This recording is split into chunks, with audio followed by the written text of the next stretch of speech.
नमस्कार, आप देख रहे हैं न्यूज़ 18 का डिजिटल प्लेटफॉर्म और मैं हूं आपके साथ अंजलि राठौर। मिडिल ईस्ट में जारी तनाव के बीच दुनिया के कई हिस्सों से एक के बाद एक बड़ी घटनाएं सामने आई हैं।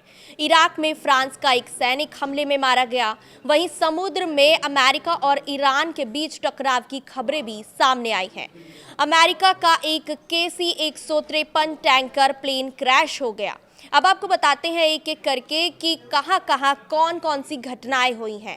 सबसे पहले इराक की कुर्दिस्तान से बड़ी खबर सामने आई है, जहां फ्रांस के राष्ट्रपति मैक्रों ने बताया है कि इराक के एरबिल क्षेत्र में हुए हमले में फ्रांस का एक सैनिक मारा गया। मैक्रों ने सोशल मीडिया पर पोस्ट करके ये कहा है कि फ्रांस इस हमले से बेहद दुखी है, देश शहीद सैनिक के परिवार के साथ खड़ा है। उन्होंने ये भी बताया है कि इस हमले में अन्य फ्रांसीसी सैनिक भी घायल हुए हैं। मैक्रों ने ये बताया है कि 2015 से फ्रांसीसी सैनिक इराक में ISIS के खिलाफ अभियान का एक हिस्सा रहे हैं।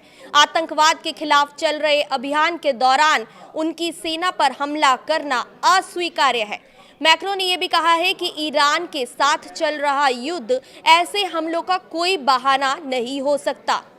इस बीच समुद्र में अमेरिका और ईरान के बीच तनाव भी बढ़ता हुआ नजर आ रहा है। रिपोर्ट्स की माने तो एक ईरानी जहाज अमेरिकी विमान वाहक पोत USS अब्राहम लिंकन के बहुत करीब पहुंच गया। इसके बाद अमेरिकी नौसेना ने उस पर फायरिंग की कोशिश की। अधिकारियों ने यह बताया है कि अमेरिकी जहाज ने अपने मार्क 45 नौसैनिक तोप से कई बार गोलियां चलाई, लेकिन निशाना चूक गया। इसके बाद एक हेलीकॉप्टर को भेजा गया, जिसने हेलफायर मिसाइलों से ईरानी जहाज को निशाना बनाया। ईरानी जहाज और उसके चालक दल की स्थिति के बारे में फिलहाल कोई जानकारी सामने नहीं आई है।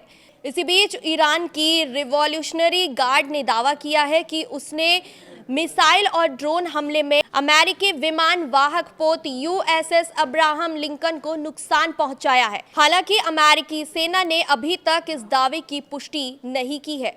वहीं इराक में अमेरिका का रिफ्यूलिंग विमान KC-135 क्रैश हो गया है, जिससे US एयरफोर्स के 4 लोगों की मौत की खबर भी सामने आई है। इसके अलावा मस्कट की बात की जाए तो जहां भारतीय प्रवासियों की जान चली गई है, 2 भारतीय प्रवासियों ने यहां पर अपनी जान गंवा दी है। मस्कट के वादी अल कबीर इलाके में स्थित एक मस्जिद के पास अंधाधुंध गोलीबारी में 2 भारतीय प्रवासियों की जान गई है। विदेश मंत्रालय ने इसकी जानकारी दी है और बताया है कि मारे हुए जो भारतीय प्रवासी हैं, उनके पार्थिव शरीर को जल्द से जल्द वतन वापस लाने की तैयारी चल रही है। भारतीय दूतावास फिलहाल ओमान के अधिकारियों के साथ लगातार संपर्क में है। अगर बात करें तेहरान की, तो वहां पर भी अल कुद्स डे रैली के पास जोरदार धमाके की खबर सामने आई है। रिपोर्ट्स के मुताबिक मुख्य सड़कों के पास कई विस्फोट सुनाई गए, जहां बड़ी संख्या में लोग प्रदर्शन करने के लिए जुटे हुए थे। ईरानी मीडिया के मुताबिक दूर आसमान में हमले जैसा व्यू दिखाई दिया, धुएं के गुब्बार उठते हुए देखे गए। सोशल मीडिया पर सामने आए वीडियो में प्रदर्शनकारी धमाकों के बाद नारे लगाते हुए नजर आए। फिलहाल हमलों से कोई नुकसान या किसी के हताहत होने की आधिकारिक जानकारी सामने नहीं आई है।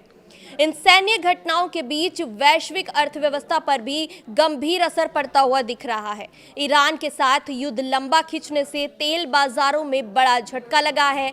ब्रेंट क्रूड की कीमत $100 प्रति बैरल के ऊपर पहुंच गई है, जो अगस्त 2022 के बाद पहली बार हुआ है। कैसी लगी हमारी रिपोर्ट, हमें कमेंट करके जरूर बताइएगा।